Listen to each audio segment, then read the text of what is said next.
রূপগুণ আছে আমাদের পেছনে হাজারটা ছেলে ঘোরে। হ্যাঁ এটা ঠিক, তোর স্যারকে একবার টেস্ট করার ইচ্ছা ছিল। তাহলে তোরা আমার মাসগুলোকে কমিয়ে নিয়ে চারজনে 4টে মাস ভাগ করে নিতে পারতিস তো। শোন, সুযোগ থাকলে সবই করা যেত, কিন্তু আমাদের তো তোর মতন একটা করে উডবি হাজবেন্ড নেই যে তার বাহানা দিয়ে চলে যাব। শোন জিসো, একদম বেশি জ্ঞান দিবি না। আমার মমটা যতটা হার্ড না তার তুলনায় তোদের কিছুই নয়। এই জন্যই তোরা রাতের পর রাত দিনের পর দিন বাইরে কাটাতে পারিস, তোদের পেরেন্টস অতটা খোঁজও নেয় না। আর আমি সেদিন ওই রোজের বার্থডে বলে থেকেছিলাম, পরের দিন বাড়ি যাওয়ার পরে এত প্রশ্ন আমাকে করা হয়েছে যেন মনে হচ্ছে আমি আদালতে দাঁড়িয়ে আছি। ওরা পারলে আমাকে স্ক্যান করে দেখে নেয় আমি সত্যি বলছি কিনা। আর সেখানে তোরা অনায়াসে 1 মাস ঘুরতে যাচ্ছি বলে বাড়ির বাইরে থাকতে পারিস। ঠিকই বলেছিস। কি বলছিস? এখন তো তোর 4 মাস আছে, আমরা চারজনে ভাগ করে নিই নাকি? বিরক্ত সহকারে হাত থেকে ডাম্বেলগুলো রেখে ট্রেডমিলে উঠে পড়ে। জানা বারণ করেছি নাকি? যার কাছে যাবি সে সুযোগ দিলেই হলো। তুই কি ভাবিস আমরা যে সিরিয়াস করব না তোর বস থাকতে পারবে না? ওই জন্যই তোরা এতগুলো ছেলের জীবন নষ্ট করেছিস। ওকে আমি বারণ করছি না, যেতে পারিস, কিন্তু আমি আগেই বলেছি জিমিন কিন্তু কন্ট্রাক্ট পেপারটা ছিঁড়ে দিয়েছে। তাতে কি সিরিয়াসের কাছে আবার কিসের পেপার? তুই কি মনে করিস তুই একাই জিমিনের কাছে সব মেয়ের সমান? আমরা চারজন মিলে যদি সিরিয়াস করি না, ও পালিয়ে বাঁচতে পারবে না। তুই এখানে দাদারি বাতলা দিচ্ছিস কেন? যা না, কোন বন্ধু এমন তার ভালোবাসা ভাগ করার সুযোগ দেবে? আমি তো দিচ্ছি, যা। আমরা যদি সত্যি যাই তুই কিন্তু আটকাতে পারবি না। আর হ্যাঁ, পরে এটাও বললে হবে না যে আমার কথা আমি রিটার্ন নিলাম। যাবি যা, কিন্তু কেউ আমার নামে দোষ দিবি না। তোরা সব কিন্তু নিজে থেকে এসেছিস, কারণ একবার যে জানতে পারে আমি পাঠিয়েছি আমি আর আসতে থাকবো না। তোর নাম নেওয়ার দরকার পড়বে না, ওই স্যারের যা শোনা আছে এইসব দিকেই তো নজর। দেখ, তোরা আর যাই বলিস এই কথাটা বলবি না। ও এখন পুরোই পাল্টে গেছে। শুধুমাত্র তোরা যেতে চাইছিস তাই আমি যেতেছি, তাই তোরা নিজের চোখে দেখে নিতে পারিস ও আমার কতটা সত্যি ভালোবাসে। ডোন্ট বি অ্যাংরি বেবি, গেলে তো আমরা একটু মজা নিয়েই আসবো। দেখতে হবে না স্যারের জোর কেমন। যা না, আমার মাথা খাচ্ছিস কেন? ওহো, স্যারকে এখনই কল করতে হলো, একটা ইম্পর্টেন্ট ডিল দেখছি। হ্যালো, কি হয়েছেটা কি বলুন? কাজের সময় ফোন করছেন কেন? ওরে, তুই আমারই কাজে গেছিস আর আমি ফোন করব না। ওখানে কি হচ্ছেটা কি বল? ডিল? কিসের ডিল? আপনাকে 4 মাসের জন্য 4টে মেয়ের কাছে বিক্রি করার ডিল। মানেটা কি? কি বলছিস তুই এগুলো? হ্যাঁ, যা চোখের সামনে দেখছি সেটাই বলছি। এখানে আপনার ভালোবাসা নিয়ে প্রমাণ উঠেছে, তো একটু তর্ক বিতর্ক হয়েছে, তাই তে ম্যাম আপনাকে 4 জনের কাছে বিক্রি করার সিদ্ধান্ত নিচ্ছে। হোয়াট? এই তুই কি বলছিস? আমি তোর কথা কিছু বুঝতে পারছি না। আমি আপনাকে বোঝাতেও চাইছি না, আপনি এখানে চলে আসুন। আপনাকে এখন বোঝাতে গেলে আমি এখানে ইন্টারেস্টিং পার্টগুলো মিস করে যাব। ওই ইন্টারেস্টিং পার্টগুলোই তুই দেখে দেখে আমায় বল না। ওহ, ওই তো আপনাকে 4 জন মিলে সিডিউস করার কথা বলছে। কি? ছি ছি ছি ছি, আমি শিওর তুই নিশ্চয়ই আবার ডাবল মিনিং দিচ্ছিস।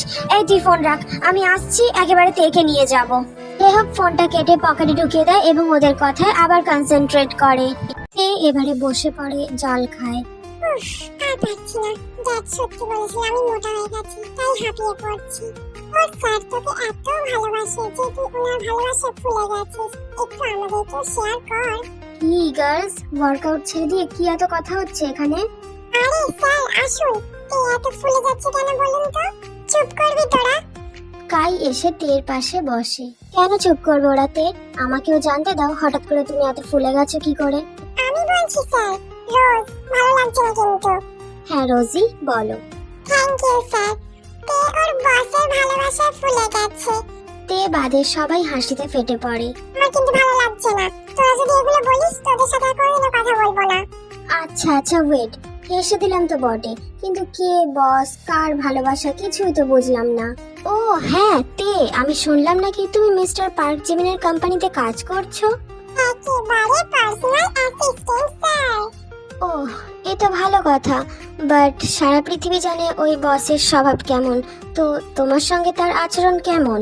আমি রেজিগনেশন লেটার দিয়ে দেব। তার মানে উনি কি তোমার সাথে অসভ্যতামি করেছে? না, বাট ড্যাড পছন্দ করছে না আমি এই জবটা করি। তো একেবারে কি বিয়ের চিন্তা? আমি কিন্তু রেডি। ততক্ষণে ওদিকে জিমিনও চলে এসেছে। এর ফ্রেন্ডরা সবাই একসাথে বলে, মেয়েরা কিভাবে রেডি হয়ে যাচ্ছ? আমি কি বলেছি আমি রেডি? আমি কিন্তু তোমাদের 5 জনকে একসাথে বউ বানাতে রাজি আছি। এই যুগে 5টা বউ কে পায় বলো তো? আমি কিন্তু রেডি স্যার, আপনি অনেক হট। হ্যাঁ, যা বলেছিস, আপনাকে বিয়ে করলে ফিগারটা মেইনটেইনে থাকবে। আমরা তোর মতো স্যারের ভালোবাসায় ফুলে যাব, আবার স্যার তো জিম ট্রেনার, আমাদেরকে কমিয়ে দেবে। হ্যাঁ হ্যাঁ, ওই নিয়ে কোনো চিন্তা নেই, সবাইকে আমি আমার ভালোবাসা ফুলিয়ে দেবো, আবার কমিয়েও দেবো। স্যারের তো নিজেরই এত বড় জিম আছে, তোদেরকে কোনো পয়সাও দিতে লাগবে না। আর তোমাকেও। আমি তো বলিনি আমি আপনাকে বিয়ে করব। ওই ইউনোটার থেকে আমি অনেক বেটার, ওকে ছেড়ে দাও। ও জানেন তো স্যার, ইউনোর যে এক্স ছিল তার সাথে আবার রিলেশন হয়েছে এবং তাকে প্রেগন্যান্টও করে দিয়েছে। আমি তো জানতাম ইউনোটা ভালো না, তাই আমি প্রথম থেকেই তেকে সাজেস্ট করতাম, এখনো করি। যতই হোক, জিম ট্রেনার হয়ে কখনো তের খারাপ চাইবো না।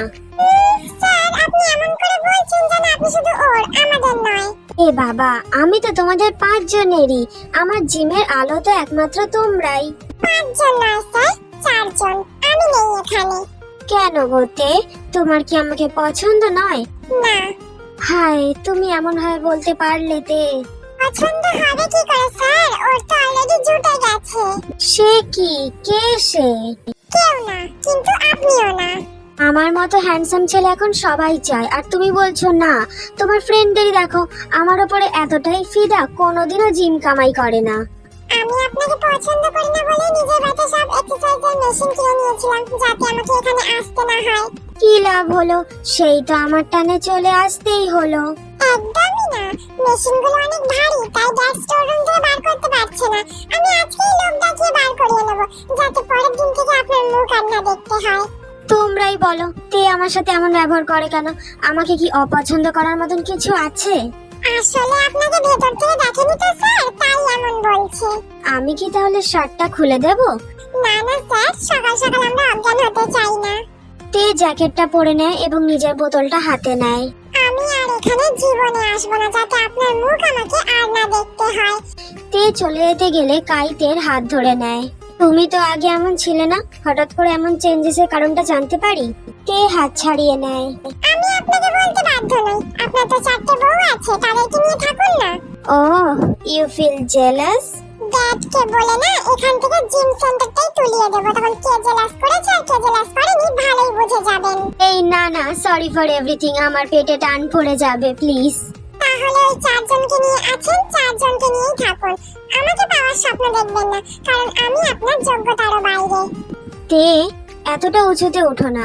যার জন্য আমার সাথে এইভাবে কথা বলছো, সেই হয়তো একদিন তোমার বিশ্বাসটা ভেঙে দিল। ভুলে যেও না, ওই পার্ক জিমনে কিন্তু আগেও একটা স্ত্রী আছে। সে অলরেডি নো স্যার, ওকে ইউনো বলেছে এবং জীবনের এক্স গার্লফ্রেন্ড লিসাও বলেছে। আমরাও বুঝিয়েছি, এখন আপনিও বলছেন। যেদিন কারো কষ্ট পাবে সেদিনই ওর আমাদের কথাটা মনে পড়বে। সেটা কখনোই হবে না, কারণ আমি আমার ভালোবাসাকে যথেষ্ট চিনি। তোদের মতো নয় যে 1000টা ছেলে নিয়ে ঘুরবো। তাছাড়া তোদের বাড়ি যেমন আমার বাড়িতে তেমন নয়, আমার মম ড্যাড যথেষ্ট স্ট্রিক্ট। তো তিনারা কি জানেন তোমার রিলেশনের ব্যাপারে? সেটা আপনাকে না ভাবলেও চলবে, নিজের চরকায় তেল দিন। তে ওখান থেকে বেরিয়ে আসে এবং গাড়িতে উঠে বাড়ি চলে যায়। স্যার, রুমালটা কি দেবো? তখন থেকে আমার জামায় নাকের জল চোখের জল মুছছেন। যে হোক রে, আমার তেট আমায় এত ভালোবাসে। এতবার এত জনাদের মুখ থেকে শুনেছে আমার আগে একটা স্ত্রী আছে, তবুও আমাকে তে এই ব্যাপারে কিচ্ছু বলেনি, যাতে আমি কষ্ট না পাই। হায়, আমার কলিজাটা এত ভালো কেন রে? সবাই মিলে বলছে আমি নাকি আমার এত ভালো কলিজাটাকে কষ্ট দেব। এই পার্ক জিমিন যতটা খারাপ, তের জন্য ততটাই ভালো হতে পারে। স্যার, একটা রেস্টুরেন্ট দেখতে পাচ্ছি, ওখানে চলুন না, খুব খিদে পেয়েছে। ধুর, এতে কি বলতো, আমি আমার ফিলিংস শেয়ার করছি, ওর খাওয়ার চিন্তা নিয়ে পড়ে আছে। আমার ভাগ্যে এগুলো জোটে, আমার বউও প্রচুর খায়, আমার অ্যাসিস্ট্যান্টও প্রচুর খায়। এই আপনার খাওয়াতে এত অসুবিধা কোথায়? এত তো পয়সা আপনার, একটু খাওয়াতে পারছেন না? বেশি খাবো না, চলুন তো। একদম বেশি খাবি না বলে দিলাম, একটা কফি ছাড়া কিচ্ছু অর্ডার করবি না। কি? রেস্টুরেন্টের ওই 1 কাপ কফি, ওর থেকে আমার টয়লেট বেশি হয়। তাহলে আর কি খাবি? পুরো রেস্টুরেন্টের মেনু কার্ডই খাবি নাকি? আরে দেখি, চলুন না, এত কিপটামি করেন কেন? এতক্ষণে তোর আসার সময় হলো, আমি কত চিন্তা করছিলাম। মম, সেই লোকজনদের কল করো তো, যারা স্টোর রুম থেকে এক্সারসাইজের মেশিনগুলো নামিয়ে দেবে। কেন, কি হবে? আমার কাছে নাম্বার নেই, তোর বাবার কাছে আছে। আমার ভালো লাগে না জিমে যেতে, আমি বাড়িতে ফ্রেশ করব, ওখানে কাউকে আমার পছন্দ নয়।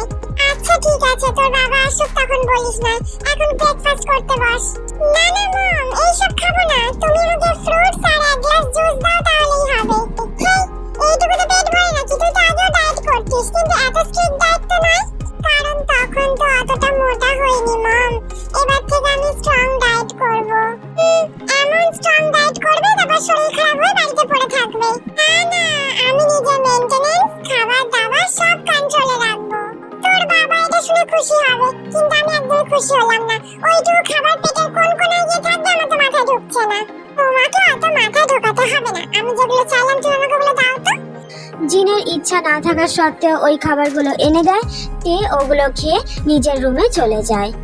আর কত খাবি তুই? দাঁড়ান, আপনি আমাকে কাজে পাঠিয়ে দিয়েছিলেন, ব্রেকফাস্ট করতে দেননি। ওর ব্রেকফাস্ট মেটানো হয়ে গেছে, তারপরেও তুই কত খাচ্ছিস? আমি কি অফিসে যাব না? আপনি যান না, আমি কি আপনাকে ধরে রেখেছি? কার্ডটা দিয়ে যান, আমি বিল পেমেন্ট করে দেব।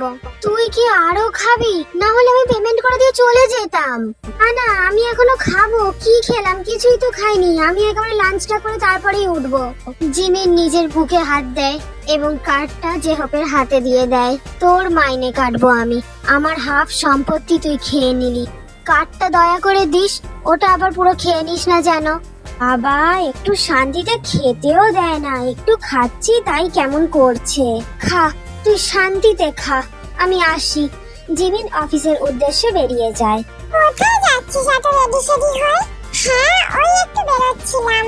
হ্যাঁ, সেটাই তো জানতে চাইছি, কোথায় বেরোচ্ছিস? ওই একটু বন্ধুদের সাথেই বেরোচ্ছি। ও ঠিক আছে, সাবধানে যাস, সন্ধ্যের আগে বাড়ি ফিরিস। তে বেরিয়ে যায়।